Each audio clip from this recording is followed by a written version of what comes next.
नमस्कार, आदाब। Crime petrol dial 100 में आप सबका स्वागत है। मौत को अंजाम देने के लिए जिंदगी न जाने कैसे कैसे रास्तों से गुजरती है। तथ्यों यानी फैक्ट्स की कितनी ही तहों के नीचे अपराध की सच्चाई छिपी रहती है।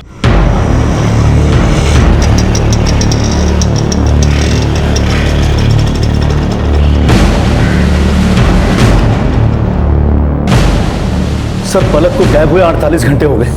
सर, मेरी बेटी का अभी तक कुछ पता नहीं चला। सर सक्सेना जी, हम पूरी कोशिश कर रहे हैं। आप प्लीज पेशेंस रखिए। बेहतर होगा अगर पलक के बारे में आप लोग कुछ और जानकारी दे पाएं, जैसे कब निकली थी वो घर से। Excuse me. हाँ, बोलो। गाड़ी मिल गई? नंबर वही है? ठीक है, फॉरेंसिक को इन्फॉर्म करो, हम वहां पहुंच रहे हैं।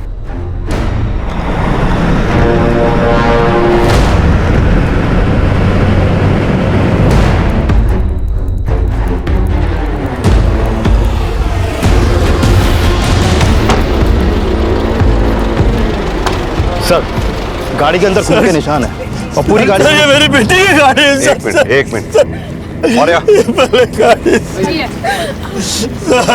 सर, ये सब क्या हो रहा है? सर, मेरी बेटी पलक कहाँ है? आपकी बेटी से किसी की कोई रंजिश, कोई झगड़ा? नहीं सर, उसका किसी से कोई झगड़ा नहीं, कोई रंजिश नहीं।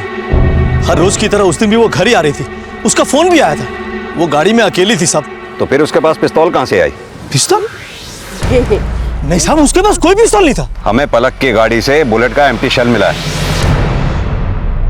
लेकिन सर, उसके पास कोई पिस्तौल नहीं है। देखिए सक्सेना जी, या तो आप जानते नहीं हैं या आप अनजान बनने की कोशिश कर रहे हैं।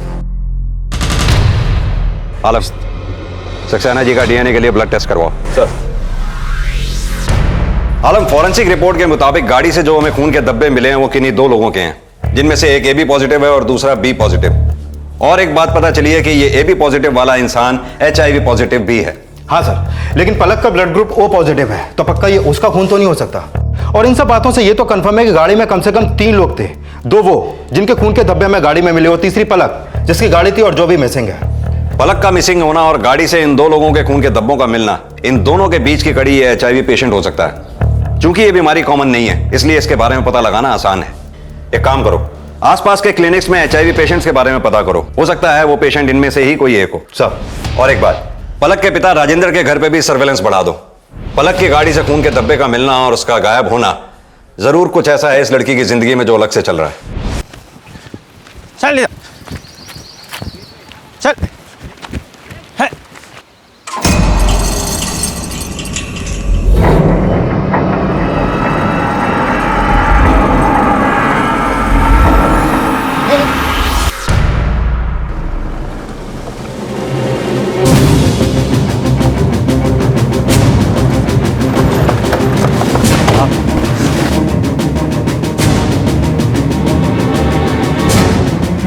लाश को जलाकर सबूत मिटाने की कोशिश की गई। मौर्य, फॉरेंसिक को इन्फॉर्म करो। Okay sir. और आप लोग आसपास देखो, कुछ मिलता है क्या? ये पलक सक्सेना की गाड़ी भी तो इसी हाईवे पे मिली थी ना? हाँ सर, यहाँ से कोई 15 किलोमीटर आ गया, बाराबंकी उन्नाव हाईवे पे। पलक की गाड़ी से खून के धब्बों का मिलना और आसपास किसी बॉडी का ना पाया जाना, यहाँ इस अवशेष का मिलना, इसे जलाकर सबूत मिटाने की कोशिश करना, दोनों केसेस में कोई कनेक्शन हो सकता है। एक काम करो, गाड़ी से जो हमें खून के 2 सैंपल्स मिले थे, उनका डीएनए और पलक के फादर का डीएनए से इस अवशेष का डीएनए मैच करके देखो कुछ मिलता है क्या? सर, बाराबंकी उन्नाव हाईवे पर पलक सक्सेना की गाड़ी में खून के निशान और 15 किलोमीटर ही आगे इंसानी जिस्म का एक खौफनाक अवशेष एक या अनेक अपराधों की तरफ इशारा कर रहा था। पुलिस के सामने बड़ी ही पेचीदा सिचुएशन थी। जिसकी गाड़ी थी वो लापता था, जिनके खून बहे थे उनका न जाने क्या हश्र हुआ था। लेकिन इतना तय था कि ये कोई सामान्य अपराध नहीं, बल्कि किसी की शातिर सोच का नतीजा था। हमारे हाईवेज हमारी मंजिल को आसान बनाते हैं, लेकिन बाराबंकी उन्नाव हाईवे पुलिस के लिए परेशानी का सबब बनने वाला था। सर, खेत में जो हमें जली हुई हड्डी मिली थी उसका डीएनए रिपोर्ट। क्या लिखा है इसमें? सर, गाड़ी में जो 2 ब्लड सैंपल हमें मिले थे, उनमें से एक के डीएनए से इस हड्डी का डीएनए मैच करता है। डीएनए ही नहीं, बीमारी भी मिलती है। यानी कि जिसकी हड्डी मिली है वो HIV पेशेंट था, और गाड़ी से जो हमें 2 ब्लड सैंपल्स मिले थे उसमें से ये AB पॉजिटिव वाला भी HIV पेशेंट था। इसमें यह भी लिखा है कि हत्या शायद गोली मारकर की गई और बाद में उसको जला दिया गया, यानी कि हत्यारा मृतक को जानता था, इसीलिए सुराग मिटा रहा था। उसे लगा होगा कि अगर बॉडी हमारे हाथ लग गई तो हम अपराधी तक पहुंच ही जाएंगे। आलम, फॉरेंसिक की नजर से एक हड्डी का मिलना एक बॉडी के मिलने से कम नहीं है। अब यह हमारे ऊपर है कि हम उस जानकारी का करते क्या है। खैर, वो जो भी हो, अब हमारे हाथों से बचेगा नहीं।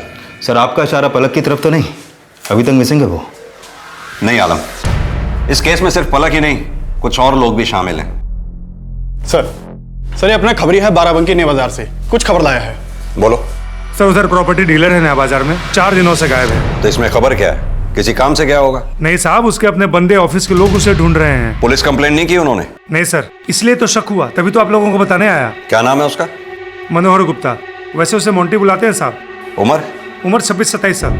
उधर नया बाजार में उसका घर है, उधर फैमिली के साथ रहता है। सर, डीएनए रिपोर्ट के मुताबिक इस बी पॉजिटिव और ए बी पॉजिटिव वाले दोनों लोग की उम्र भी 20 से 27 साल के बीच की है। नहीं मेरा बच्चा, चुप हो जा, चुप हो जा। हमको नहीं पीना चाय, इसको संभालो।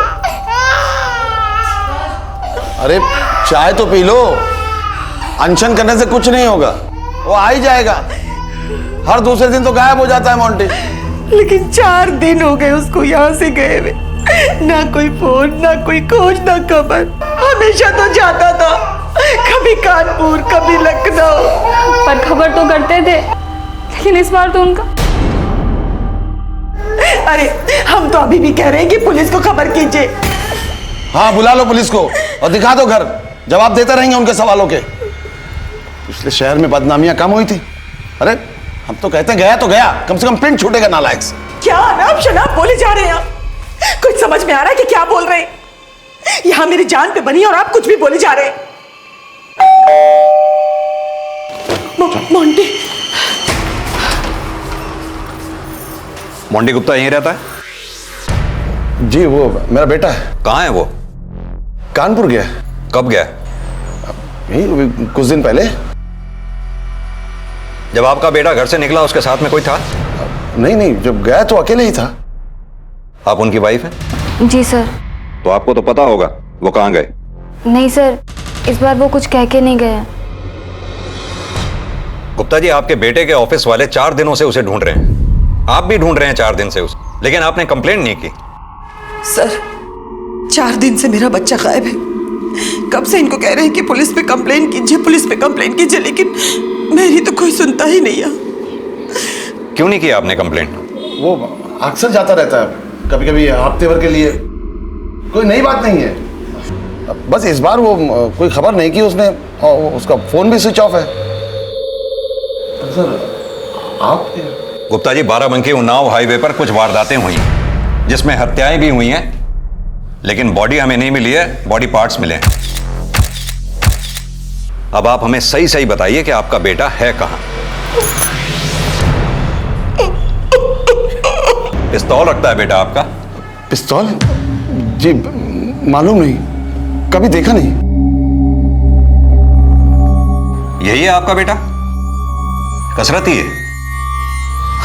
हाँ सर, वो बचपन से उसको शौक था अपना शरीर बनाने का। देखो भैया, ये वाली है। ये मुंह साफ है ना? हाँ, कितना 2 गोनी कर दूं? 2 कर दो, और तू और कर दो।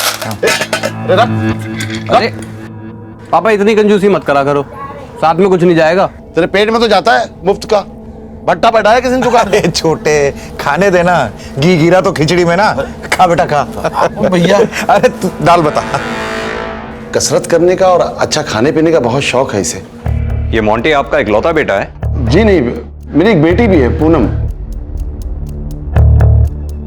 गुप्ता जी, हमें आपका ब्लड टेस्ट करवाना होगा। Blood test? हमारा? जी, आपके ब्लड टेस्ट से हमें डीएनए मैचिंग करवानी होगी उसके साथ जिसकी बॉडी के पार्ट्स मिले हैं हमें। एक बात बताइए, आपके बेटे को किसी तरह का कोई रोग था? मेरा मतलब गुप्त रोग। बाराबंकी उन्नाव हाईवे पर मिली गाड़ी में खून के निशान अब एक इंसान से जुड़ गए थे। सुरागों के कोहरे में भटकती पुलिस के सामने अपराध की एक छवि सी बन गई थी। गुप्ता परिवार से उनका नौजवान लड़का मोंटी गायब था, तो क्या वो भी उस रात उस कार में था? इसका जवाब महज अब एक ब्लड टेस्ट के नतीजे पर टिका था। लेकिन पुलिस के सामने एक और बड़ी पहेली थी। किसी भी अपराध की इमारत मोटिव यानी कि मकसद की नींव पर खड़ी होती है। एक लड़की गायब है, खून के निशान हैं और एक इंसानी जिस्म का अवशेष। मकसद क्या था? क्या ब्लड टेस्ट रिपोर्ट का नतीजा इस गुत्थी को सुलझाने वाला था? सर, मोंटी के पिता का डीएनए रिपोर्ट आ गया है और उनका डीएनए इस बी पॉजिटिव ब्लड ग्रुप वाले से मैच करता है। यानी बी पॉजिटिव ब्लड ग्रुप वाला मोंटी है। इसका मतलब मोंटी भी उस गाड़ी में मौजूद था।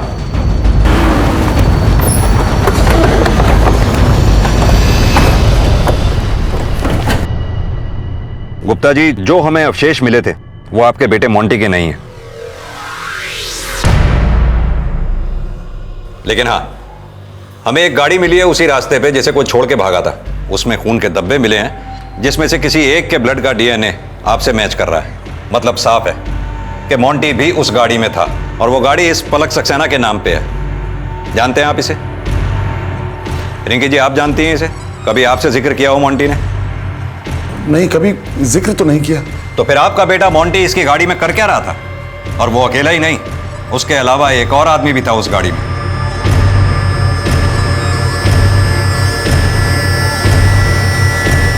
क्या पता सर? सर, इस गाड़ी वाली लड़की का अब तक कुछ पता नहीं चला और अब तो ऐसा लगता है कि सुभाष गुप्ता का बेटा भी गायब है। आखिर चल क्या रहा है इसके बेटे की लाइफ में? नहीं सर, मेरी पलक किसी मोंटी को नहीं जानती थी। वैसे वो हर बात इन्हें जरूर बता देती थी। कुछ भी नहीं छुपाते थे हमसे वो। बच्चे आजकल क्या छुपाते हैं, क्या बताते हैं, किसी को क्या मालूम। सर, आप लोग हिम्मत मत हारिए, हम पलक को ढूंढने की पूरी कोशिश कर रहे हैं। जैसे ही कुछ पता चलेगा हम आपको इन्फॉर्म करेंगे। सर, ये पलक और मोंटी के कॉल रिकॉर्ड्स। इस कॉल रिकॉर्ड के मुताबिक जिस दिन वारदात हुई, इन दोनों की फोन लोकेशन एक ही एरिया में थी। हो सकता है कि ये दोनों भी उस दिन उसी गाड़ी में मौजूद हों। पर सर, कॉल रिकॉर्ड के मुताबिक पिछले 3 महीनों से इन दोनों के बीच में कोई भी बातचीत नहीं हुई है। यानी कि वो तीसरा ब्लड सैंपल AB पॉजिटिव जो हमें गाड़ी में मिला था, हो सकता है वही इन दोनों के बीच की कड़ी हो। पर सर, अभी तो ये मोंटी और पलक दोनों गायब हैं। आलम, ये भी तो हो सकता है कि गाड़ी में मोंटी की उस तीसरे आदमी के साथ लड़ाई हुई हो। मोंटी ने उसको गोली मारी और बाद में उसे खेत में जलाकर मोंटी वहां से निकल गया हो। पर सर, गाड़ी में पलक भी तो थी, तो हो सकता है कि उसको भी मोंटी ने मार दिया हो। लेकिन यह भी तो हो सकता है कि मोंटी ने पलक को ना मारा हो। पलक मोंटी और उस तीसरे आदमी के झगड़े के दौरान मौका पाकर वहां से निकल गई हो और अब डर के मारे कहीं छुपी बैठी हो। पहले आप लोगों ने बोला मर गए हैं वो, और अब आप बोल रहे हैं हत्या की है उन्होंने किसी की। क्या बोल रहे हैं आप लोग? देखिए, शांत हो जाइए। केस की छानबीन चल रही है और पुलिस का काम है अनुमान लगाना। पर सर, छानबीन कब तक चलेगी और भैया का पता कब चलेगा? जब तक आप लोग खुल के सारी बातें हमें नहीं बता देते। गुप्ता जी, क्या छिपा रहे हैं आप हमसे? कुछ भी तो नहीं छुपा रहे हैं सर, सब कुछ तो बता दिया आपको। आपसे हम दोबारा पूछ रहे हैं, आपका बेटा मोंटी पिस्टल रखता था?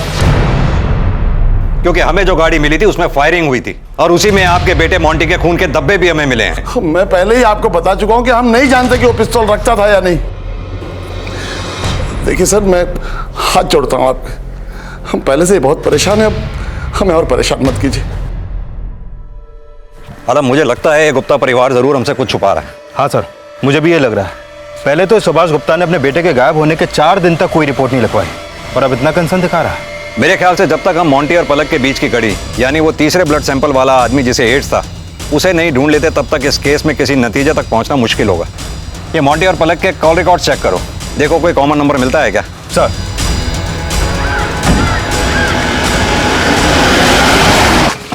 सर, मैंने पलक और मोंटी दोनों के कॉल रिकॉर्ड चेक किए, पर कोई भी कॉमन नंबर इन दोनों के बीच में नहीं मिला। मोंटी लास्ट टाइम ऑफिस के लिए निकला था, उसके ऑफिस और आसपास के एरिया में पूछताछ करो, शायद कुछ पता चले। सर,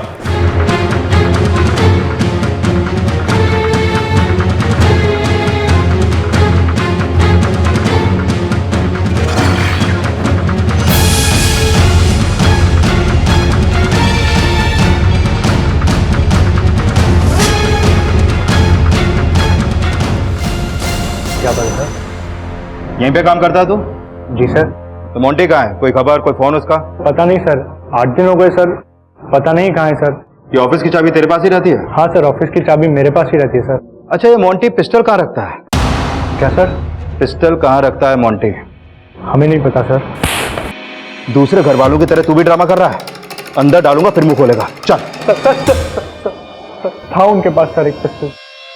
सर वो हमारे धंधे में तो सर जरूरत पड़ती रहती है ना सर, और सर वैसे भी उनका पिस्टल वो बिना लाइसेंस के था सर। क्या है उसके पास? माउजर, सिक्सर, रिवॉल्वर क्या है? सर 9mm था।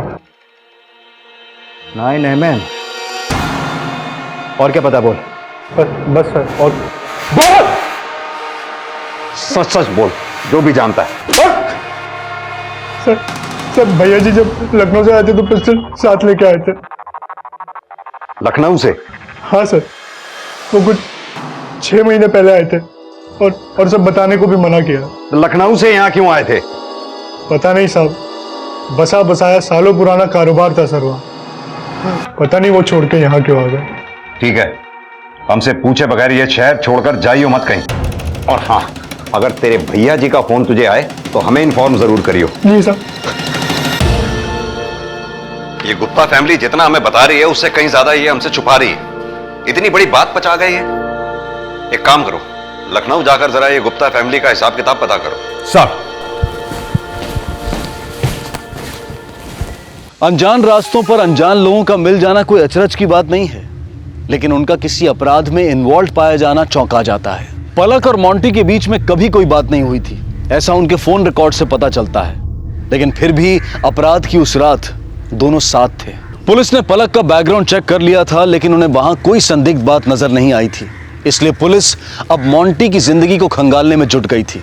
उन्हें पूरा यकीन था कि इस अपराध के पीछे का सिलसिला और मकसद वहीं कहीं है।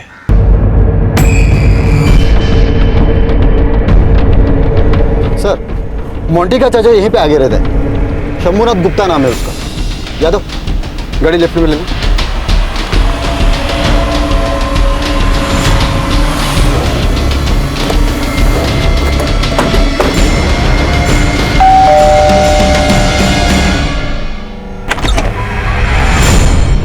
जी, सुभाष गुप्ता के बड़े भाई है ना?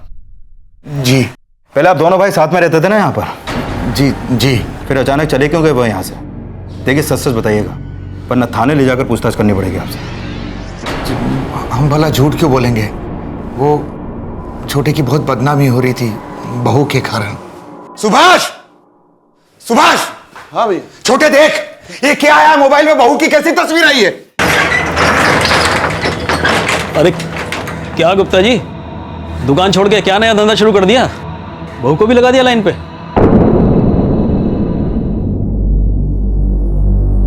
वो बहू की गंदी तस्वीर पूरे शहर भर में फैल गई थी और उसके कारण पूरे शहर में छोटे की बहुत थू-थू हो रही थी। समाज में उठना बैठना मुश्किल हो गया था उसका और उसके परिवार का। मोंटी का कारोबार बहुत अच्छा चल रहा था, पर सब कुछ रातों रात बेच बाच कर निकल गए सबके सब।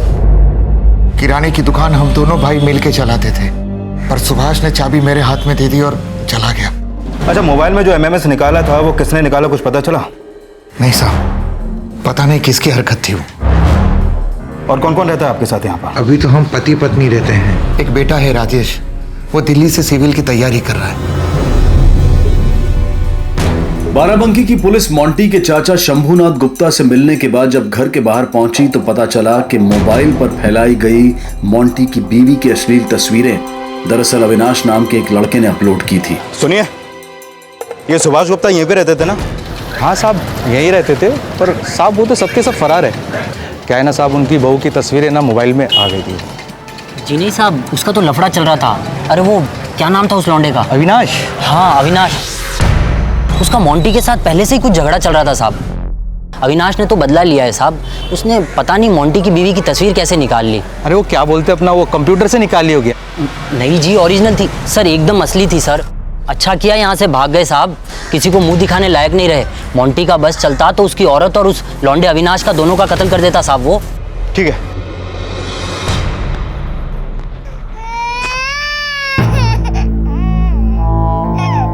मुझे तुमसे कुछ बात करनी है। हाँ अम्मा, पूछिए ना। सच सच बताना, मोंटी कहाँ है? हमें नहीं पता अम्मा। तुम्हारा उसके साथ कोई झगड़ा हुआ था? नहीं अम्मा, कोई झगड़ा नहीं हुआ। हम जानते हैं लखनऊ की उस घटना के बाद आप लोगों ने हमें घर से तो नहीं निकाला। पर अपनाया भी तो नहीं। और अब आप हम पर शक कर रही हैं कि हमने झगड़ा किया उनसे।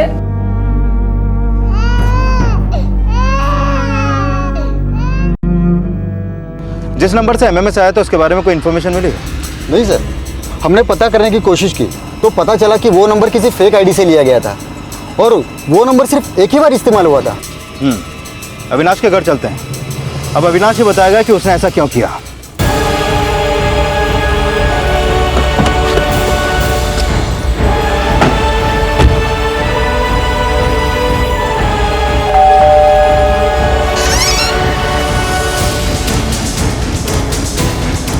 जी, ये अविनाश कहाँ है? क्या बात क्या है साहब? जो भी पूछ रहा हूँ उसका जवाब यहीं पे देंगे या थाने चल के बोलेंगे? ये आप ऐसे क्यों बोल रहे साहब?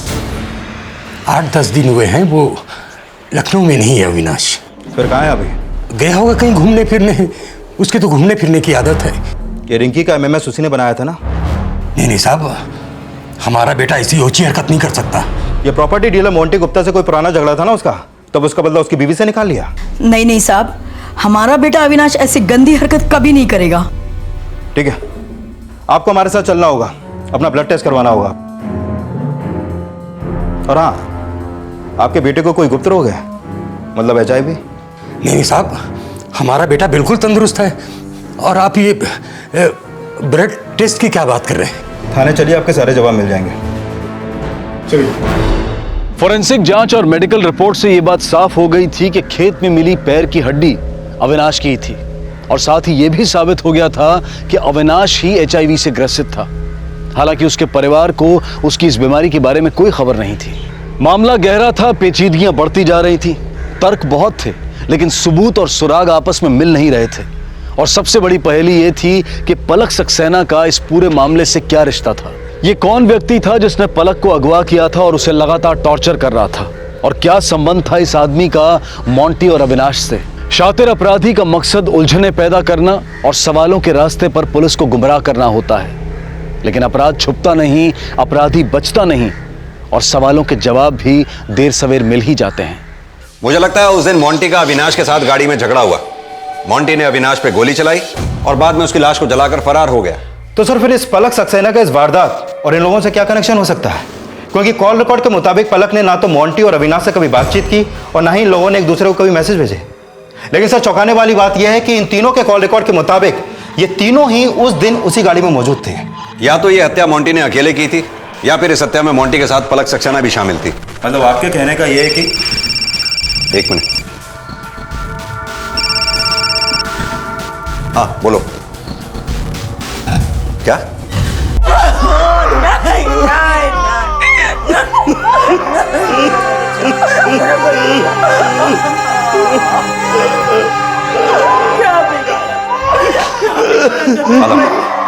DNA मैच होने के बाद एक बात तो कंफर्म है कि वो लाश मोंटी की ही है।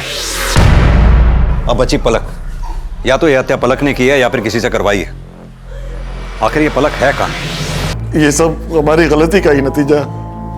हमें आपको सब कुछ पहले ही बता देना चाहिए था। क्या बता देना चाहिए था? लखनऊ में एक कांड हुआ था जिसकी वजह से हम लोग लखनऊ से यहाँ बाराबंकी आ गए थे। और वो कांड अविनाश और मोंटी के किसी पुराने झगड़े की वजह से हुआ था। वो झगड़ा किस वजह से हुआ था ये तो हमें नहीं मालूम, लेकिन बाद में ये पता चला था कि अविनाश ने वो एमएमएस बनाया था।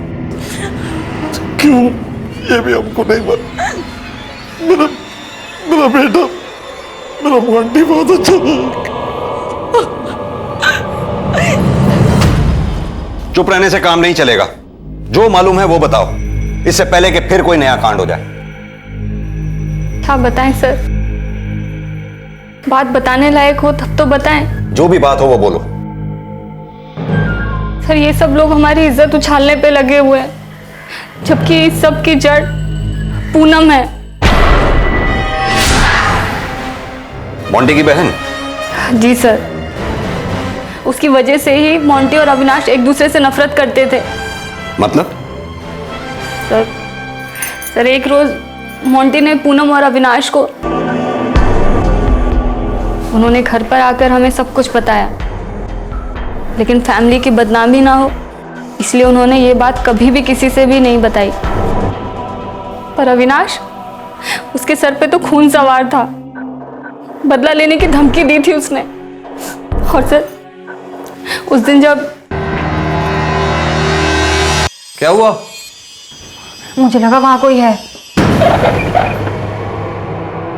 यहाँ तो कोई भी नहीं है। हुआ क्या था? अरे वो आवाज आई थी। कैसी आवाज? वो होती है ना, जैसे। अरे यार कुछ भी नहीं है, चलो तुम जाओ।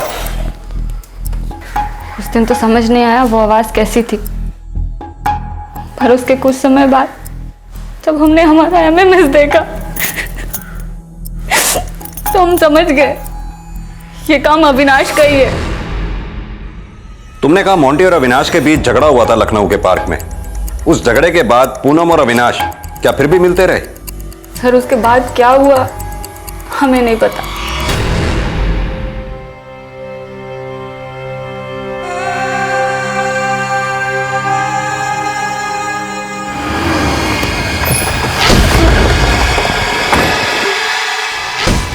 गुप्ता जी, हमें आपकी बेटी पूनम से कुछ सवाल करने हैं। अविनाश से क्या संबंध था तुम्हारा? सर, बस दोस्ती थी। मोंटी ने तुम्हें और अविनाश को लखनऊ के किसी पार्क में रंगे हाथों पकड़ा था? किसने कहा आपसे ये? रिंकी भाभी ने। क्यों, ये बात सच नहीं है? सर, सच सरासर झूठ है। अविनाश और हम सिर्फ फ्रेंड्स थे, बस दोस्त।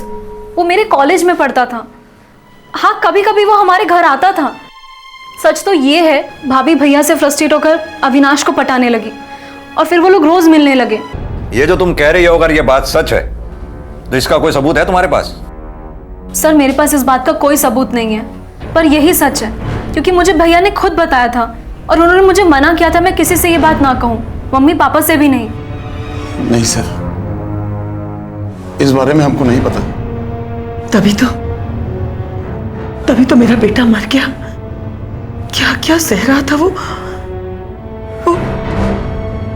घुट घुट के रह रहा था, घुट घुट के रह रहा था वो, घुट घुट के रह रहा था। एक बात बताइए, क्या आप लोगों ने अविनाश को इधर बाराबंकी में देखा था?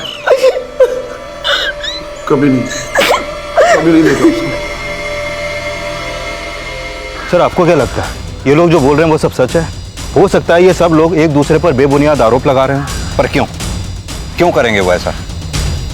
हो सकता है इनकी बातों में भी कुछ सच्चाई हो, लेकिन इस वक्त मैं कुछ और सोच रहा हूं आलम। क्या सर? अविनाश और मोंटी दोनों मर चुके हैं। अगर अविनाश को मोंटी ने मारा तो फिर मोंटी को किसने मारा? और उससे भी बड़ा सवाल ये कि वो लड़की पलक इन दोनों के बीच में कर क्या रही है? सर, अविनाश, पूनम और रिंकी का कॉल रिकॉर्ड के हिसाब से पिछले 6 महीनों में इन तीनों के बीच में आपस में कोई भी कांटेक्ट नहीं हुआ।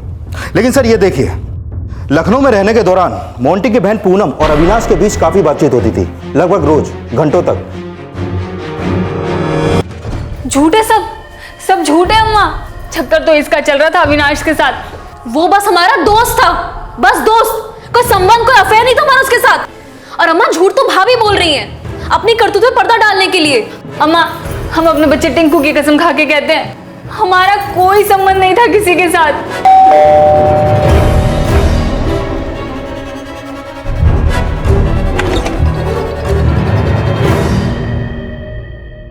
झूठ बोल रही हो तुम। अपनी भाभी पे लगाया हुआ तुम्हारा इल्जाम बिल्कुल झूठा है। सर, हम झूठ नहीं बोल रहे हैं। आवाज नीचे। हमारे पास और भी बहुत से तरीके हैं सच को उलवाने के। और सच तो यह है कि मोंटी को तुम्हारे और अविनाश के संबंधों को लेकर आपत्ति थी, इसलिए तुमने अविनाश के साथ मिलकर मोंटी के कत्ल का प्लान बनाया, जो कि फेल हो गया। और बाद में मोंटी को उसको भी मारकर जला दिया। हालांकि यह काम तुम्हारे अकेले के बस का नहीं था, इसलिए तुम्हारे साथ तीसरा भी जरूर कोई था। कौन था वो तीसरा? और ये पलक कहां है? हम किसी पलक को नहीं जानते और हमारा अविनाश का कोई संबंध नहीं था। भाभी का था, सिर्फ भाभी का। हमने कुछ नहीं किया सर। सर, एक बात समझ में नहीं आ रही, मोंटी और अविनाश दोनों दुश्मन थे, तो फिर ये दोनों एक साथ उस गाड़ी में कैसे पहुंच गए और क्यों? हो सकता है किसी ने मीटिंग तय की हो। पर सर, मोंटी के कॉल रिकॉर्ड में ऐसा कुछ सामने नहीं आया। लेकिन यह भी तो हो सकता है पर्सनली आमने सामने बात की गई हो। पर सर, जिस दिन वारदात हुई अविनाश उसी दिन बाराबंकी पहुंचा था, तो हो सकता है कि उस तीसरे आदमी को अविनाश ने अपने फोन से ही कांटेक्ट किया हो। एक काम करो आलम, इस अविनाश के फोन कॉल रिकॉर्ड्स दोबारा से चेक करो। पता करो वारदात से 2-3 रोज पहले इसने किस किस से बात की थी। Sir, Devpur highway check post से एक आदमी आया है, उसके पास कुछ खबर है। बुलाओ उसे। सर अभी कुछ देर पहले मैं उन्नाव बाराबंकी हाईवे से जा रहा था।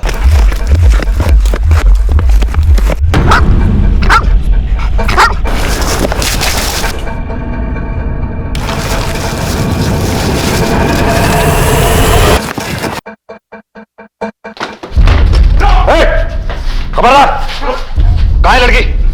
पलक कहाँ है? वर्मा, ये पलक सक्सेना का मेडिकल एग्जामिनेशन करवाओ। इसके पेरेंट्स को भी इन्फॉर्म करो। सर मैंने कॉल रिकॉर्ड से पता लगाया, अविनाश एक नंबर पे बहुत अरसे से फोन करता है, लगभग पिछले 2 साल से। किससे बात करता था? सर ये तो नहीं पता चल पाया, लेकिन हाँ सर, ताज्जुब की बात यह है कि अविनाश जिस नंबर पे फोन करता था वो खुद उसी के नाम पर रजिस्टर्ड है।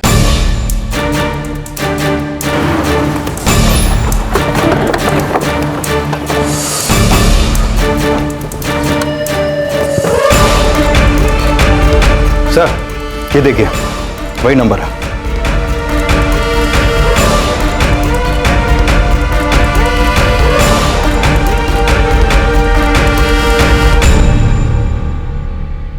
मोंटी के पास हमारे लिए कभी टाइम ही नहीं था। अविनाश पूनम को छोड़ने कभी कभी आता था। कॉलेज में साथ पढ़ते थे दोनों, और इसी दौरान हमारी जान पहचान हो गई। हाँ, लखनऊ में भी घर के बाहर हम लोग मिलते थे। सर हमने माफी मांगी और अपनी शादीशुदा जिंदगी को बचाने और सुधारने की बहुत कोशिश भी की, पर फिर किसी ने हमारा एमएमएस बनाया, जिसके चलते इतनी बदनामी हुई कि हमें लखनऊ छोड़ के रातों रात यहाँ बाराबंकी आना पड़ा। सर हमने एमएमएस जरूर बनाया था, पर हमने किसी का मर्डर नहीं किया। अविनाश सिर्फ दोस्त नहीं था हमारा, प्यार था हमको उससे, लेकिन भाभी ने उसको छीन लिया हमसे, इसलिए हमारा दिमाग गुस्से से खराब हो गया था। पर सर हमने किसी का मर्डर नहीं किया। अभी कुछ रोज पहले खून की जांच करवाई तो पता चला मुझे और मेरे बेटे टिंकू को HIV हो गया है। हम समझ गए ये हमें अविनाश की वजह से ही हुआ है, पर मोंटी को ना हो जाए इसलिए हमने उनसे शारीरिक संबंध बनाना बिल्कुल बंद कर दिया। पर एक रोज मोंटी जिद करने लगी तो हमें उन्हें बताना पड़ा, और फिर उनके कहने पे ही हमने अविनाश को उस दिन उनकी बताई हुई जगह पे बुलाया। लेकिन सर उसके बाद क्या हुआ ये हमें नहीं पता। मोंटी के हम चचेरे भाई लगते हैं, शंभुनाथ गुप्ता के बेटे। 35 साल के हो गए हैं, अभी तक कोई गर्लफ्रेंड नहीं बनी, किसी से रिलेशन नहीं बना, यहाँ तक कि शादी भी नहीं हुई, तो रख लिया ऐसे। किसी की हत्या कर दी ऐसे ही, लड़की के साथ बलात्कार किया ऐसे ही, तड़पा तड़पा के रखा उस लड़की को ऐसे ही। तो इंसान नहीं दरिंदा है। तुझे जरा सा भी अंदाजा है क्या हालत की है तूने उस लड़की की?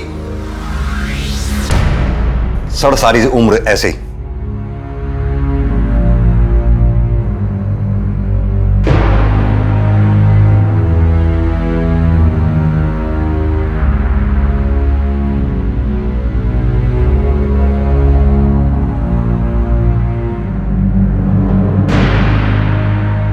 रिंकी गुप्ता को हत्या और हत्या की साजिश के लिए हिरासत में लिया गया है। जिंदगी के ज़हीन मसले अपराध के रास्तों पर चलकर नहीं सुलझाए जा सकते। बातों को छुपाकर या गुप्त रखने से मसले खुद ब खुद हल नहीं हो जाया करते। किसी ने सही कहा है कि झूठ और रहस्य आत्मा पर एक ऐसे कैंसर की तरह से होता है जो हर अच्छाई को खा जाता है और अपने पीछे छोड़ जाता है सिर्फ तबाही।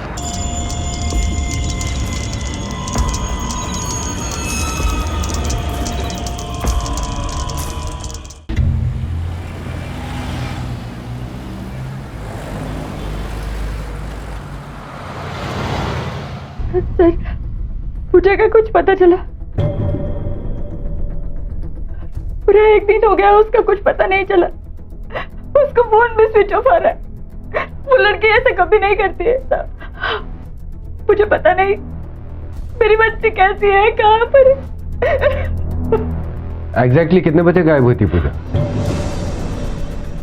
सर करीब 6 बजे घर से निकली थी। आपके रिश्तेदार या उसके दोस्तों से पूछा? हाँ सर, सब जगह इंक्वायरी किया, पर पूजा का कहीं से कुछ भी इंफॉर्मेशन नहीं आया। उसके बाद ही हम आपके पास आए थे कंप्लेंट लिखवाने। ये इस फोटो में पूजा के साथ कौन है? सर ये रेनू है, पूजा के बचपन की दोस्त है। सर घर से रेनू के पास उसके घर जाने का कह कर गई थी।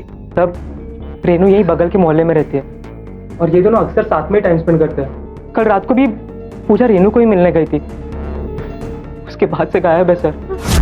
The number you are trying to call is currently switched off. Sir कल रात को 8:30 बजे तक पूजा को कोई कॉल नहीं आया। माँ को परेशानी होने लगी तो मैंने पूजा को कॉल किया। फोन लगा क्या? ये भी बंद आ रहा है, रेनू को ट्राई करता हूँ। बोलना क्या हो रहा है? ये भी बंद आ रहा है। रेनू के घर वाले है ना, पूजा के गायब होने में उन्हीं लोगों का हाथ है। सर अब एक बार उनके घर जाइए ना तो पूजा आपको वहीं मिलेगी। पूजा को मोबाइल स्विच ऑफ आ रहा था और वो रेनू के घर गई थी। सिर्फ इस बात को लेकर आपको रेनू के घर वालों पर शक हो गया? जी नहीं सर, बात यह है कि मैं कल पूजा को ढूंढते हुए रेनू के घर गया था, लेकिन वहां पे अंकल वहां पूजा नहीं है घर पे, चल यहाँ से चल। अंकल एक बार रेनू से पूछिए तो सही, उसे पता होगा। ओए तेरा दिमाग खराब है? तेरे को एक बार में बात समझ नहीं आती? रेनू की तबीयत खराब है, वो किसी से नहीं मिल सकती, चल यहाँ से। देखिए अंकल घर पे माँ बहुत परेशान है, पूजा अभी तक नहीं आई है, वो रेनू से ही मिलने आई थी। एक बार आप पूछते तो ऐसे नहीं मानेगा, डंडे खाकर जाएगा। चल यहाँ से, निकल। अंकल चल।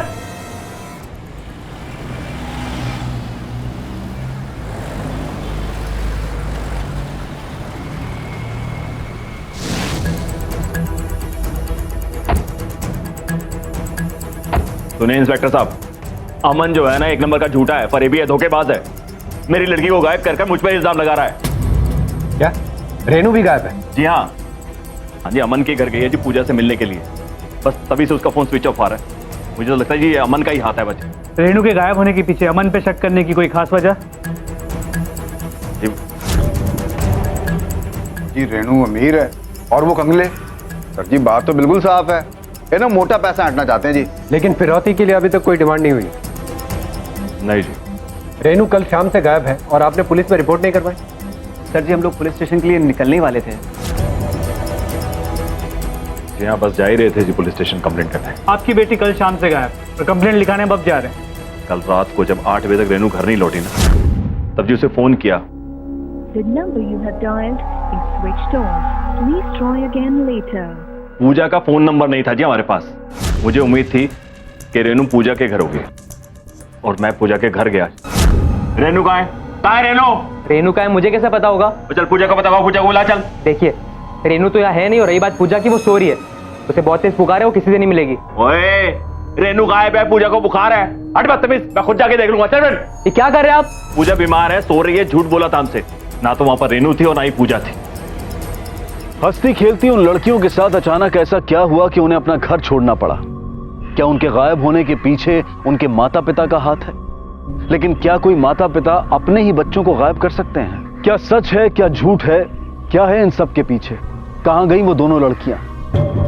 और जब पुलिस ने तहकीकात की शुरुआत की तो दिल दहला देने वाले जुर्म के ऐसे अध्याय खुलकर सामने आए कि सुनकर किसी के भी रोंगटे खड़े हो जाएं।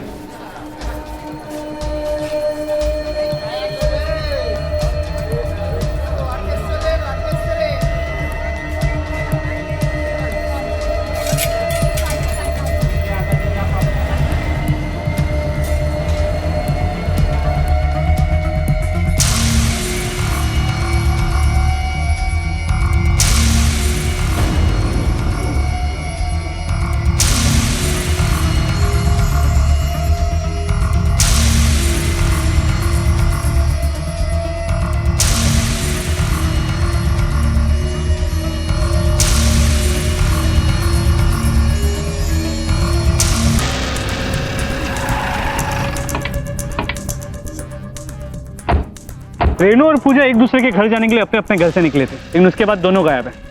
आश्चर्य की बात यह है कि दोनों परिवार वाले एक दूसरे को ब्लेम कर रहे हैं। थोड़ा झूठ तो दोनों बोल रहे हैं, इनमें से कोई एक पूरा झूठ बोल रहा है।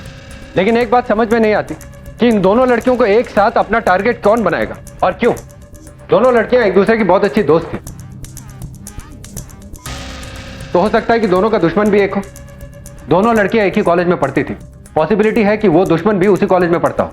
जी सर, इसीलिए मैंने कॉलेज में जाके चेक किया, दोस्तों से भी पूछताछ की, लेकिन किसी से ना कोई दुश्मनी ना कोई झगड़ा। कॉलेज में कोई झगड़ा नहीं है, मतलब केस वापस घर की तरफ जाता है। सर, ये पूजा और रेनू के कॉल एंड ट्रायंगुलेशन रिकॉर्ड्स।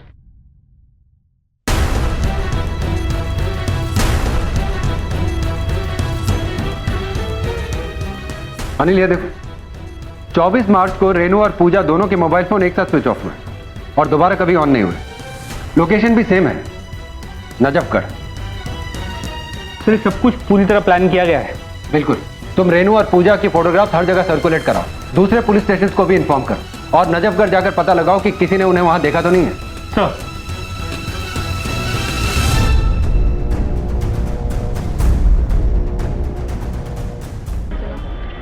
कुछ पता चला? नहीं सर, आसपास सभी से पूछ लिया। दोनों लड़कियों का फोन इसी एरिया में स्विच ऑफ हुआ था, लेकिन किसी ने भी उन्हें यहाँ नहीं देखा। ऐसा कैसे हो सकता है? हो सकता है किसी ने पहले इन दोनों लड़कियों पे हमला किया हो और फिर इनका फोन स्विच ऑफ कर दिया। दोनों लड़कियां घर छोड़ के भागी भी हो सकती हैं। लड़कियां नाबालिग हैं। Be careful and act fast. अगर दोनों लड़कियां घर छोड़कर भागी हैं तो इसके पीछे की वजह हमें जल्दी पता करनी होगी। सर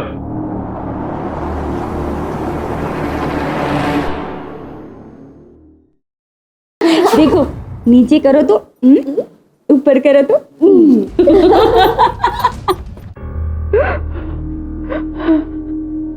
अमन, अमन, पुलिस वालों ने कुछ बताया? हाँ, पूजा मिल गई ना? माँ वो लोग ढूंढ रहा, पानी पियो। नहीं मुझे पता। माँ पहले पानी पियो, पूजा माँ पहले पानी पियो। मुझे पता, 2 दिन हो गए हमें, मेरी बच्ची का कोई पता नहीं है। पता नहीं कहाँ होगी वो, कैसी होगी। मेरी गलती है, मैंने इसका ख्याल नहीं रखा। अमन, अमन चल रेनू के यहाँ चलते। उन लोगों के पास होगी वो, हम लोग जाएंगे, उनको पूछेंगे कहीं उन्होंने कुछ किया। कोई फायदा नहीं है जाके, पुलिस ऑलरेडी जा चुकी है, पूरी छानबीन कर ली, उन्हें पूछा नहीं मिली माँ।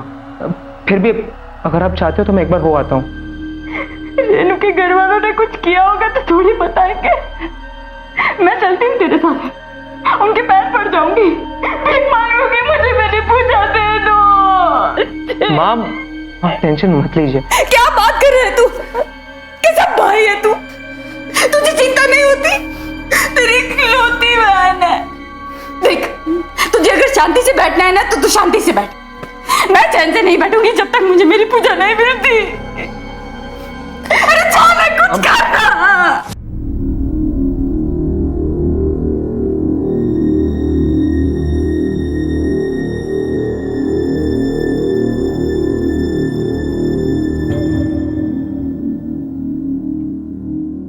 आप कुछ करते क्यों नहीं?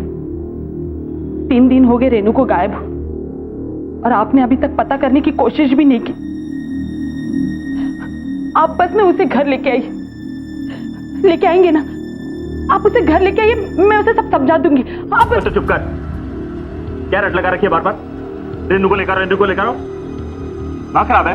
कहीं ऐसा तो नहीं कि पूजा रेनू को गायब करने में आप ही का हाथ है? तुझे क्या लगता है मैंने गायब किया उसको?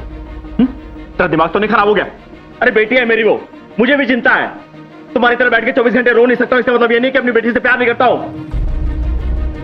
अरे आंखों का तारा है वो मेरी, मैं उसको गायब करूंगा? मैं करूंगा उसको गायब? दिमाग खराब गया। आपको पता है ना मैं ऐसा क्यों कह रही हूं? मैं वो रात अभी तक भूली नहीं हूं। सुरेंद्र जी के यहाँ आपका आना जाना है? हाँ सर। तो उनके घर में रेनू पे कोई दबाव था जिस वजह से वो घर छोड़ के गई हो? दबाव नहीं सर, सुरेंद्र जी तो रेनू को बेटी नहीं बेटा मानते हैं उसे। और क्यों ना माने सर, रेनू पढ़ाई में भी बहुत होशियार है सर। अरे वाह मेरे बेटा, कमाल कर दिया, शाबाश। सुरेंद्र जी की आंखों का तारा है रेनू। दोनों बाप बेटी खूब एंजॉय करते थे। चलिए पापा की साइकिल और ये सुरेंद्र जी रेनू से बहुत प्यार करते थे। ये बात आपने पहले क्यों नहीं बताई? सर जी मैं यहाँ नहीं थी, अपने मैके गई हुई थी, बस सिर्फ इसीलिए। और हाँ, आप रेनू को बचा लीजिए। सुरेंद्र भाई साहब तो अपनी बेटी से जरा भी प्यार नहीं करते हैं, झूठे हैं 1 नंबर के। उन्हें बेटा चाहिए था और बेटी हो गई, बस सिर्फ लोगों को दिखाने के लिए उसके साथ बेटों जैसा बर्ताव करते थे। उसे वो बेटा बनाना चाहते थे। वो चाहते थे कि सारे लड़कों से भी ज्यादा आगे निकले, चाहे वो पढ़ाई हो या फिर कोई खेलकूद। अरे दोस्तों से बात करने के लिए तक सुरेंद्र भाई साहब की ही मर्जी होती थी। आपको लगता है रेनू भाग गई होगी? सर जी अगर वो भाग गई होगी ना तो ही अच्छा है, यहाँ तो उसका दम घुटता था जी। लेकिन हमारी पूछताछ में तो लोगों का कहना था कि सुरेंद्र जी अपनी बेटी से बहुत प्यार करते हैं, पर आपका कहना है कि सर जी वो तो बाहर के लोग हैं, जो देखेंगे वही कहेंगे। बस सिर्फ थोड़ी सी देर फोन पर बात करने के लिए उसे बहुत बड़ी सजा मिली। और पिछले हफ्ते ही उसका 12वीं का रिजल्ट आया था, 98.9% आए थे उसे। मुझे तो लगा कि सुरेंद्र भाई साहब कुछ इनाम विनाम देंगे, उसे प्यार करेंगे, पर नहीं जी, ऐसा तो कुछ भी नहीं हुआ। आप देखना उसके बदन पर आपको बहुत से चोट के निशान मिलेंगे, और तो और कमला के बदन पर भी आपको चोट के निशान मिलेंगे।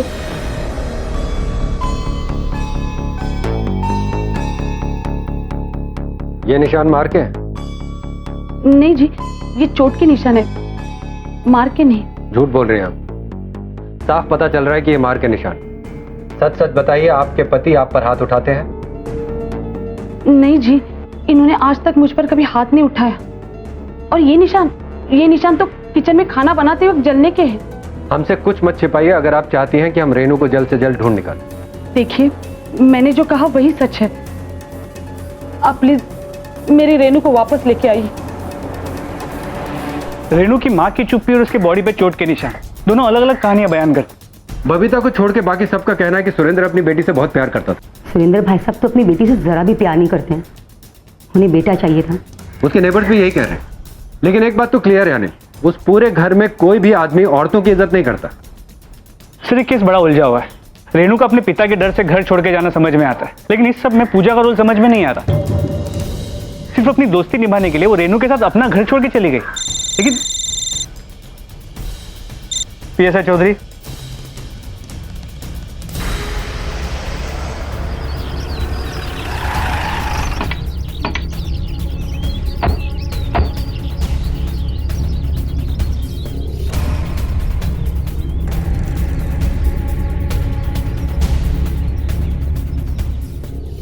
बॉडी पूरी तरह जल चुकी। लाश को पोस्टमार्टम के लिए भेजो और इस पूरे एरिया की अच्छी तरह से तलाशी लो। जी सर।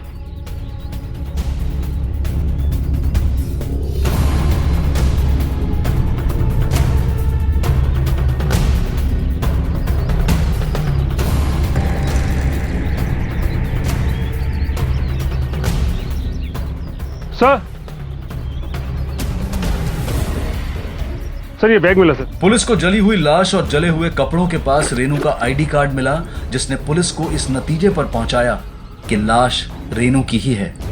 इसलिए उन्होंने बॉडी की शिनाख्त के लिए रेनू के पेरेंट्स को बुलाया। पर अब सवाल ये था कि पूजा कहां है।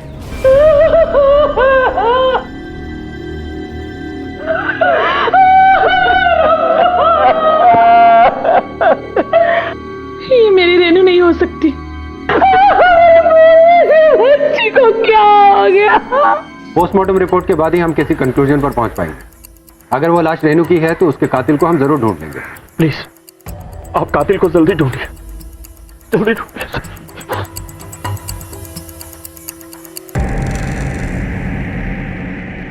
इन्हीं लोगों ने मारा है मेरी बेटी को, मेरी बेटी को इन्होंने मारा है। छोड़ना मत सर इनको, छोड़ना मत। क्या हुआ रेनू को?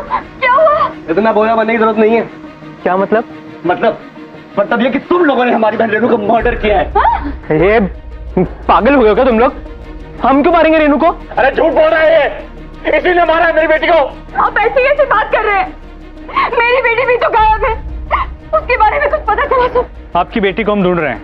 सर सब कुछ इन्होंने ही किया होगा और इल्जाम हम पे लगा रहे। अरे इन्होंने मारा होगा रेनू को। शायद मेरी बहन को। क्या बोले तुम?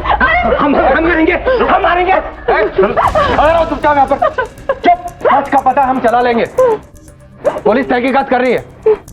चलिए अपने अपने घर जाइए। चलो चलो।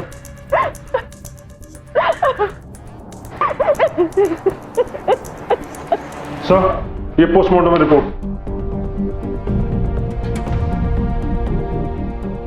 सर इसके मुताबिक लाश किसी लड़की की, उम्र 15 से 18 साल।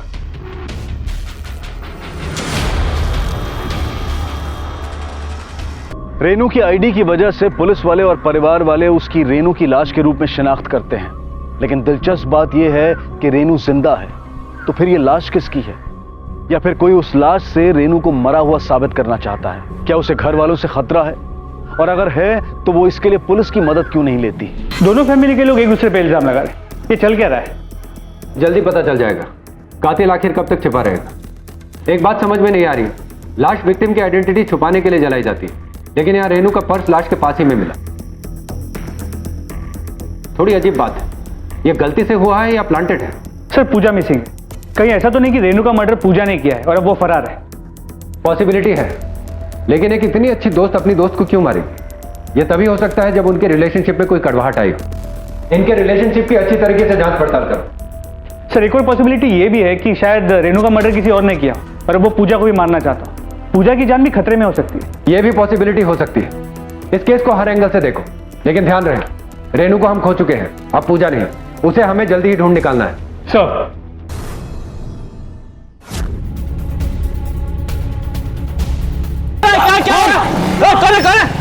साहब क्या हुआ? क्या हुआ? अरे कौन रेनू? पता नहीं।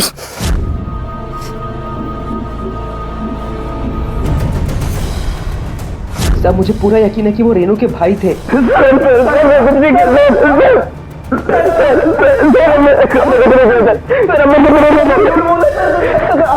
हम लोग भला क्यों मारेंगे सर? नहीं मारा सर। अच्छा हम क्या कर सकते हैं क्या नहीं ये हमें पता है। सब सच सच बता दो तो फायदे में रहोगे। सर हमने अमन को नहीं मारा सर, हम सच बोले सर। नहीं मारा अमन को। पूछताछ जारी रखो सर, हमने कुछ नहीं किया सर, हम सच बोले सर, हमने कुछ नहीं किया सर। अमन कह रहे हैं कि विजय और राहुल ने उसे मारा, लेकिन ये दोनों लड़के इस बात से इनकार कर रहे हैं। नेबर्स और वॉचमैन को भी कुछ क्लियर नहीं, इनमें से कोई एक तो झूठ बोल रहा है। जी सर। पूजा और रेनू की दोस्ती के बीच में कोई तो आया, पता लगाना होगा कि ये कौन है। इनकी दोस्ती की अच्छे से जांच पड़ताल करो। नहीं, रेनू और पूजा के बीच कोई गलतफहमी हो ही नहीं सकती। कभी तो कुछ हुआ होगा।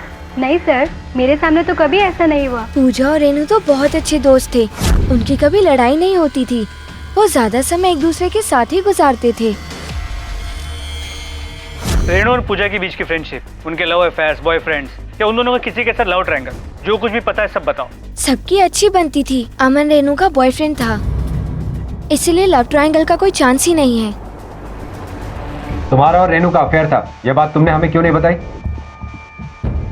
सर मेरे और रेनू के अफेयर से दोनों के गायब होने का और रेनू के मरने का कोई संबंध होगा सर, मैंने नहीं सोचा था। किस बात का संबंध किस चीज से है ये हम तय करेंगे, तुम नहीं। क्यों छुपाई तुमने ये बात? सर आपको मेरी फैमिली और रेनू की फैमिली स्टेटस डिफरेंस के बारे में तो पता ही होगा। ऐसे में रेनू की फैमिली को हमारे अफेयर के बारे में मालूम पड़ता तो आपको तो पता ही है क्या होता। इसलिए मैं बिल्कुल नहीं चाहता था कि रेनू की फैमिली को हमारे अफेयर के बारे में मालूम पड़े और फिर कोई नया बखेड़ा खड़ा हो जाए। अगर ये बात तुम हमें पहले बता देते तो हम इस केस की खोजबीन किसी और तरीके से करते। इतना सब कुछ हो गया और तुम चुप रहे। अभी भी पूजा लापता है, तुम्हारी इस चुप्पी का अंजाम बहुत बुरा हो सकता है। पूजा को बचा लीजिए। रेनू और पूजा एक साथ गायब हुए थे ना। रेनू अब मर चुकी है, इसका मतलब है पूजा की जान में खतरे में। सर प्लीज उसकी जान बचा लीजिए सर, उसकी जान बचा लीजिए। रेनू और अमन का प्रेम संबंध इस कहानी को एक नया मोड़ देता है। अगर जली हुई लाश पूजा की है तो क्या पूजा इन दो प्यार करने वालों के बीच में दीवार बन गई थी? एक कड़ी से दूसरी कड़ी को जोड़ती पुलिस के सामने तब एक नया पहलू आया जब रेनू की मां कमला खुद पुलिस वालों से मिलने पुलिस स्टेशन आई और उनकी बातें ऐसी थी कि सुनकर किसी के भी होश उड़ जाएं। सब मुझे लगता है कि रेनू के मर्डर में किसी और का नहीं, मेरे घर वालों का हाथ है। क्या? हाँ सर, और पूजा के गायब होने में भी शायद मेरे घर वालों का ही हाथ है। ऐसा क्यों? 10 दिन पहले की बात है। राहुल और विजय ने रेनू को सबक सिखाने के लिए उसका रेप किया। मेरी बच्ची लगातार मदद के लिए चिल्लाती रही, लेकिन किसी ने उन्हें रोकने की कोशिश नहीं की। लेकिन भाई अपनी बहन के साथ ऐसा क्यों करेंगे? मेरे पति का मानना था कि रेनू और पूजा के बीच शारीरिक संबंध है, वो दोनों लेस्बियन थे। मेरे पति ने कहा कि रेनू को सबक सिखाओ और बताओ कि मर्द के साथ संबंध बनाने में ही मजा है, ना कि एक लड़की के साथ। लेकिन रेनू इस बात के लिए अंत तक मना कर रही थी, लेकिन किसी ने उसकी बात नहीं सुनी।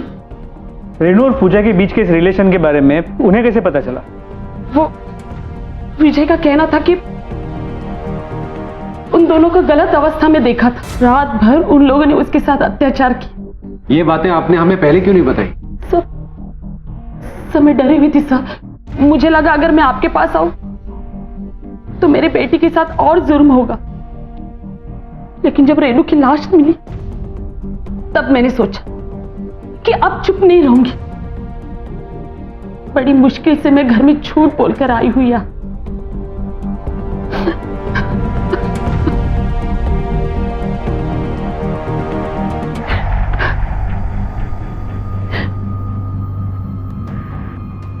सर, सुरेंद्र को उठा लें? अभी नहीं, बहुत बड़े एलिगेशंस लगा कर गई है। पहले कुछ सबूत इकट्ठा कर लेते हैं, फिर तोड़ेंगे। सर, दो नई बातें पता चली हैं अनिल। एक तो यह कि रेनू का रेप हुआ था, और दूसरी ये कि रेनू और पूजा के बीच में लेस्बियन रिलेशन था। अब तो परिवार के लोग भी शक के दायरे में आते हैं। परिवार वाले उन दोनों को उनके आपस के रिश्ते की वजह से भी मरवा सकते हैं। अगर कमला की बातें सच है तो यह पता लगाना मुश्किल होगा कि रेनू का रेप हुआ था कि नहीं, क्योंकि उसका अंतिम संस्कार हो चुका है। लेकिन पोस्टमार्टम रिपोर्ट से पता चल सकता है। रेनू की पोस्टमार्टम रिपोर्ट फिर से चेक करो और अमन से भी बात करो। अमन रेनू का लवर है, तो उसे रेनू और पूजा के इस रिलेशन के बारे में जरूर पता होगा। सर, पूजा और रेनू के बीच ऐसा कोई रिलेशन नहीं था। उसकी माँ झूठ बोल रही है सर। वो अपनी मरी हुई बेटी के बारे में झूठ क्यों बोलेगी? पुलिस की मदद क्यों करेगी? वो भी अपने ही परिवार के खिलाफ। सर, अगर विजय और राहुल ने कुछ भी गलत किया होता ना, तो रेनू सबसे पहले आके मुझे बताती। मुझे समझ ही नहीं आ रहा है कि एक माँ अपनी बेटी पे इतना घटिया इल्जाम लगा भी कैसे सकती है। पहले तो मुझे लगता था कि खाली रेनू के पापा ही गलत है, और अब उसकी माँ भी। सच जो भी है, अब प्लीज पता लगाइए और मेरी बहन पूजा को ले आइए जल्दी। उसे तो हम ढूंढ ही रहे हैं, लेकिन अगर इस बार तुमने कुछ छुपाया तो अंजाम बहुत बुरा होगा। चलो।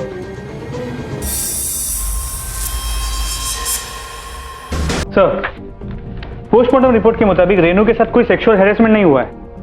इसका मतलब कमला झूठ बोल रही थी। राहुल और विजय ने रेनू को सबक सिखाने के लिए उसका रेप किया। लेकिन क्यों? वो अपनी बेटी और अपने परिवार के बारे में इस तरह की बात क्यों करेगी? कुछ ना कुछ तो मिसिंग है अनिल। मुझे तो लगता है कि अमन भी कुछ छिपा रहा है। वो रेनू का बॉयफ्रेंड है, और गर्लफ्रेंड और बॉयफ्रेंड हर बात शेयर करते हैं। अमन से फिर से बात करनी पड़ेगी। क्या रेनू और तुम्हारे फिजिकल रिलेशन थे? देखो, जो भी है सच सच बता दो। हाँ थे, पर एक्चुअली हम दोनों एक दूसरे से बहुत प्यार करते थे, इसलिए फिजिकल रिलेशन बहुत कॉमन हो गया था।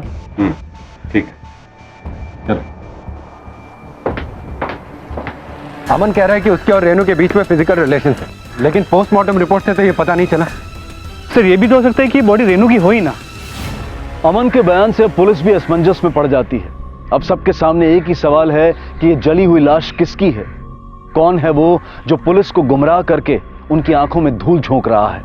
कौन है वो जो रेनू को प्रताड़ित कर रहा था? रेनू का परिवार दरिंदगी की सारी हदें पार कर चुका था। कहीं सबके पीछे उसके परिवार का ही हाथ तो नहीं था। पुलिस जितना इस गुत्थी को सुलझाने की कोशिश कर रही थी, उतना ही वो उसमें उलझती जा रही थी। क्या रेनू जिंदा है? 3 दिन पहले जिस लड़की का दाह संस्कार किया वो कौन थी? अगर रेनू जिंदा है तो रेनू है कहां पर? देखिए, वो जली हुई बॉडी रेनू की नहीं थी। लेकिन वो जो आईडी कार्ड और बैग मिला उसके पास, लाश के पास, वो क्या? हमें गुमराह करने की कोशिश की गई। वो जो भी है नहीं चाहता कि हम रेनू को ढूंढें, इसलिए उसने वो बैग, वो आईडी कार्ड वहां पर छोड़ दिया ताकि हमें लगे कि वो मर गई है और उसे ढूंढना छोड़ दे। ये भी हो सकता है कि रेनू ने किसी को मार के अपना बैग और आई कार्ड वहां पे छोड़ दिया, ताकि दुनिया की नजर में वो खुद को मरा हुआ साबित कर सके। देखिए साहब, मेरी बेटी ऐसा नहीं कर सकती है। तो भागी क्यों है? सर, ये सब मुझे नहीं पता है, लेकिन हमारी बेटी अपने घर में बहुत खुश थी। सर, ये देखिए, पूजा की मेडिकल रिपोर्ट। इसके मुताबिक उसका पीछे का एक दांत भरा हुआ है, और ये उस बॉडी की पोस्टमार्टम रिपोर्ट। इसके मुताबिक उस बॉडी का भी पीछे का एक दांत भरा हुआ है। दोनों रिपोर्ट में एक और सिमिलैरिटी है अनिल। दोनों का बायां हाथ टूटा हुआ। इसका मतलब ये डेड बॉडी पूजा की ही हो सकती है। मतलब रेनू ने ही पूजा को मारा है, और अगर नहीं मारा तो भाग क्यों रही है, और उसका आई कार्ड वहां पे कैसे मिला? क्या? सर प्लीज ऐसा मत बोली, वो पूजा नहीं हो सकती।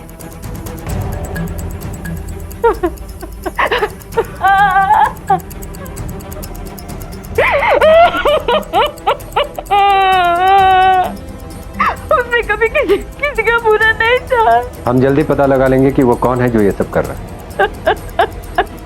रेनू भी हो सकती है, क्योंकि वो अब तक फरार है। तब उसको मत छोड़ना, रेनू को मत छोड़ना, उसको मत छोड़ना। एक 16 साल की लड़की जिसने अभी अभी बोर्ड का एग्जाम दिया हो, अपनी बेस्ट फ्रेंड को इतनी बुरी तरह से प्लान करके मार के फरार हो सकती है? इसके पीछे जरूर कोई ठोस वजह होनी चाहिए। सर रेनू का रेप हुआ था, कहीं ये सब कुछ उस रेप से जुड़ा तो नहीं है? राहुल और विजय ने रेनू को सबक सिखाने के लिए उसका रेप किया। यह भी हो सकता है कि उसके परिवार वाले दोबारा उसके साथ ऐसी घिनौनी हरकत ना करें, यह सोच के वो घर से भाग गई हो। अनिल, मुझे लगता है कि कमला की बातें सच थी। बुलाओ सबको।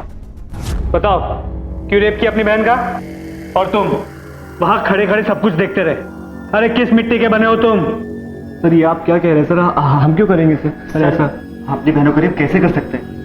ये सब झूठ है सर, ऐसे घिनौना काम हम कैसे कर सकते हैं? बहुत बकवास हो गई तुम लोगों की, अब सब कुछ सच सच बता दो, वरना इतना कूटेंगे ना कुछ बोलने लायक नहीं बचोगे। देखिए आप गलत समझ रहे हैं, ऐसा कुछ नहीं है, हमने कुछ नहीं किया इस तरह से। नहीं समझोगे तुम लोग?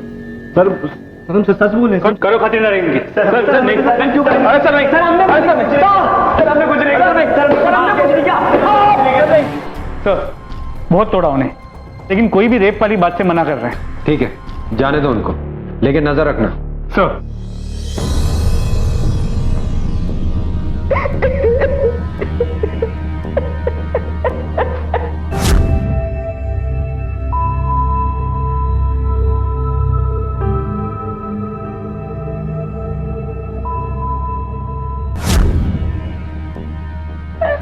माँ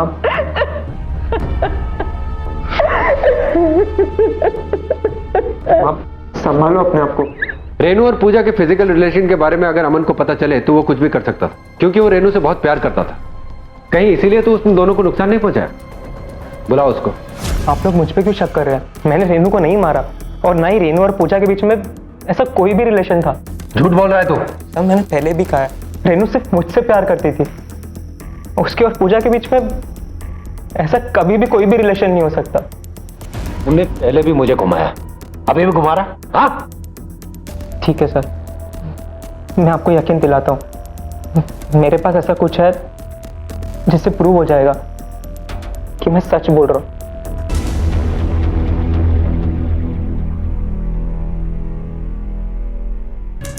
तू जानता है ये जो वीडियो तूने बनाया है ये भी एक क्राइम है। पता है सर, आई एम सॉरी, पर मैंने ये वीडियो आज तक कभी किसी का शेयर नहीं किया, सिर्फ आज ही, क्योंकि आप रेनू और पूजा दोनों पे सवाल उठा रहे हैं। सर मैं पूजा को क्यों मारूंगा?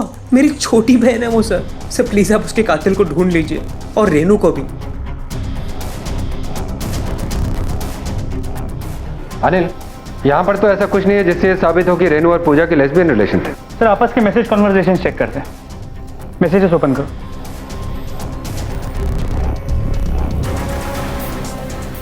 इसमें भी कोई लेस्बियन एंगल नहीं दिख रहा। एकदम नॉर्मल कन्वर्सेशन है। सर ये देखिए, यहाँ तो रेनू ने पूजा को बोला है कि उसका और अमन का अफेयर चल रहा है, तो शादी भी करना चाहते हैं। सिर्फ प्रॉब्लम है तो स्टेटस की और एज डिफरेंस। सर यहाँ तो पूजा को पता था कि रेनू और अमन का अफेयर चल रहा है। तो राहुल और विजय ने रेनू और पूजा को लेस्बियन क्यों कहा और रेनू का रेप क्यों किया?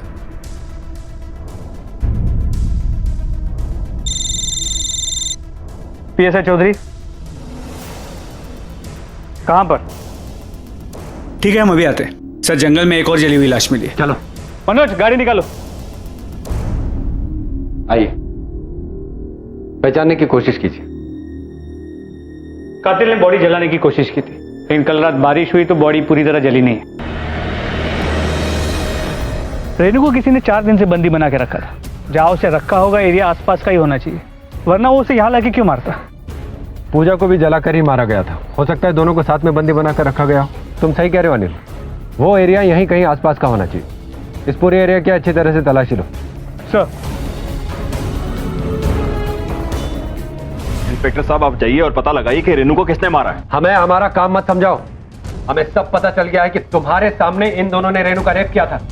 नहीं सर, ये सब तो बकवास है। हम भला ऐसा रेनू तुम बाप नहीं जल्लाद हो, जल्लाद। चुप। ने कभी भी अपनी बेटी से प्यार नहीं की, कसाई की तरह मारते थे। अब तो वो बेचारे मर गए, अब तो सुधरो। इंस्पेक्टर साहब, इन सब लोगों ने मेरे बेटे को बहुत दुख दिए, किसी को छोड़िएगा मत। जो केस दो दोस्तों के गायब होने से शुरू हुआ था, उसने अचानक एक भयानक मोड़ ले लिया जब एक के बाद एक दोनों लड़कियों की जली हुई लाशें मिली। आखिर कौन था इन हत्याओं के पीछे? जंगल के आसपास के सभी एरियाज को चेक किया, कहीं भी कुछ सस्पिशियस नहीं मिला है, लेकिन सिर्फ एक फैक्ट्री है जो कई सालों से बंद पड़ी है। हम अभी भी वहां पहुंचे हैं, मेन गेट क्लोज है इसका। मैं आपको लोकेशन भेजता हूँ। जी सर। सर वहां पे फैक्ट्री का दरवाजा खुला हुआ है, पीछे। Yes sir.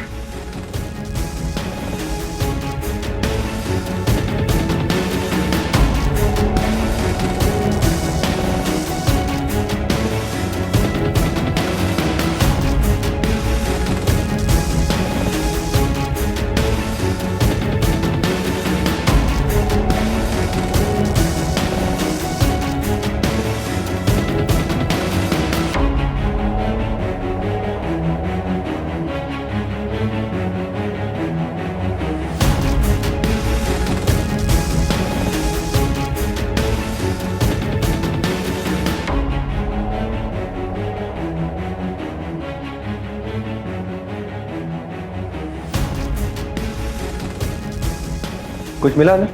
सर ये खून के धब्बे, ये स्टोव, सब्जी, लड़की के कपड़े। अनिल, हो सकता है कि किडनैपर ने रेनू को किडनैप करके यहीं रखा, और ये सब सामान देखकर लग रहा है कि शायद वो भी उसके साथ यहीं रहता हो।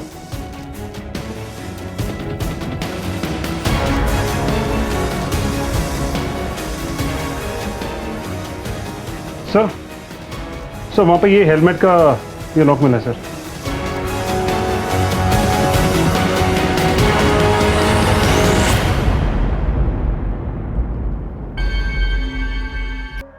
तो विजय उसे लेने आया था।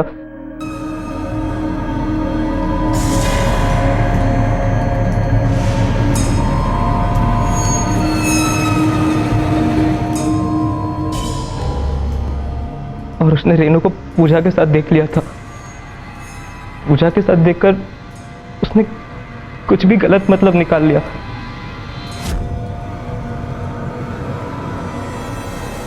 और वो बात जाकर रेनू के पापा को बता दी। रेनू एक पल के लिए भी घर पे नहीं रह पा रही थी, उसे घर से भागना था। ऐसे में हमारे पास सिर्फ एक ही ऑप्शन था सर। मैंने अपनी बहन, हमने पूजा को मार दिया। तुम्हें शर्म नहीं आई? अपनी बहन का खून कर दिया तुमने, और फिर रेनू को क्यों मारा? सब रेनू बहुत डर गई थी, वो अब आपके पास आने वाली थी। अमान, मुझे अच्छा नहीं लग रहा। पूजा मेरी बहुत अच्छी दोस्त थी, हम घर वालों से बचने के चक्कर में हम लोगों ने उसे मार दिया। हम पुलिस स्टेशन जाते हैं, कुछ दिन की सजा मिलेगी। अमन, हम बच जाएंगे। अमन प्लीज। तू पागल हो गई है? अपनी जिंदगी बनाने के लिए मैंने अपनी बहन को मार डाला, और अब तू ऐसा बोल रही है? रेनू, हम पुलिस के पास नहीं जा सकते। पर वो मेरी नहीं जा सकते हम लोग वहां पे, समझी? तो मैं बहुत घबरा गया था। मैंने रेनू को बहुत समझाया, बहुत मारा, पर वो नहीं मानी। तुमने अपने प्यार के लिए अपनी बहन को मार डाला, और फिर रेनू का रेप किया और उसे भी मार डाला। तुम्हें इसकी सजा जरूर मिलेगी। अपने इसी समाज के कुछ घरों में कहीं रेनू के परिवार जैसा दरिंदा पिता है, तो किसी घर में अमन जैसा नादान उम्र वाला भाई है, जो अपनों के साथ भी दरिंदगी की सारी हदें पार कर सकता है। क्या रिश्तों के मायने बदल गए हैं, या फिर हम बदल गए हैं? क्यों किया तुमने? क्यों किया? अपनी बहन को मार डाला, अपनी बहन को मार डाला तूने। क्यों किया? छोड़े, शर्म नहीं आई तुझे? चले।